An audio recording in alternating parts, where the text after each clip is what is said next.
बिस्मिल्लाहिर्रहमानिर्रहीम। अस्सलाम वालेकुम बेटा। उम्मीद करती हूँ आप सब लोग खैरियत से होंगे। बेटा आज का जो टॉपिक है वो क्या है? दी लंग्स। लंग्स क्या है बेटा?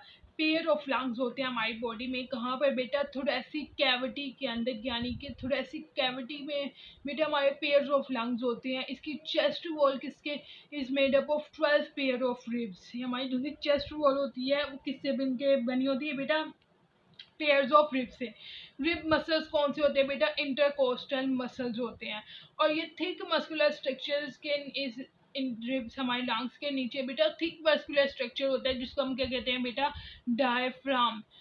बेटा हमारे जो से लेफ्ट लंग होता है बेटा वो स्मॉलर होता है, उसके अंदर 2 लोब्स होती हैं। जबकि राइट लंग्स क्या होता है बेटा? वो बिगर होता है, उसके अंदर 3 लोब्स बेटा प्रेजेंट होती हैं।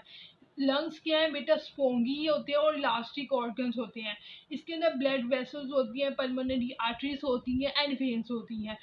बेटा इसकी ना जो सी 2 मेम्ब्रेन्स है, outer membrane and inner membrane. और बेटा उसके अंदर ना एक फ्लूइड होता है जो कि लुब्रिकेशंस करता है कि इस चीज़ के कि वो हेल्प्स करता है कि इसमें मूवमेंट में, यानी कि कंट्रैक्ट और रिलैक्स होने में इसके फ्लूइड मूवमेंट में हेल्प्स करता है कि कहीं इसका कोई इफेक्ट ना हो जाए। ठीक है ना? इसके अंदर बेटा वो फ्लूइड प्रेजेंट होता है। ये बेटा लंग्स है।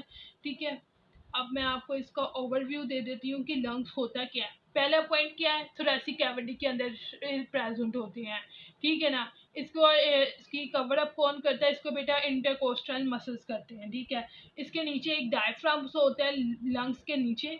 ठीक है, लंग्स की बेटा कितनी लॉब्स है? लेफ्ट की 2 लॉब्स है, राइट की क्या है? 3 लॉब्स है। ठीक है, ये बेटा स्पोंगी होता है।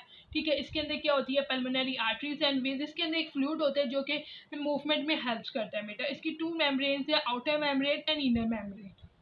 ठीक है।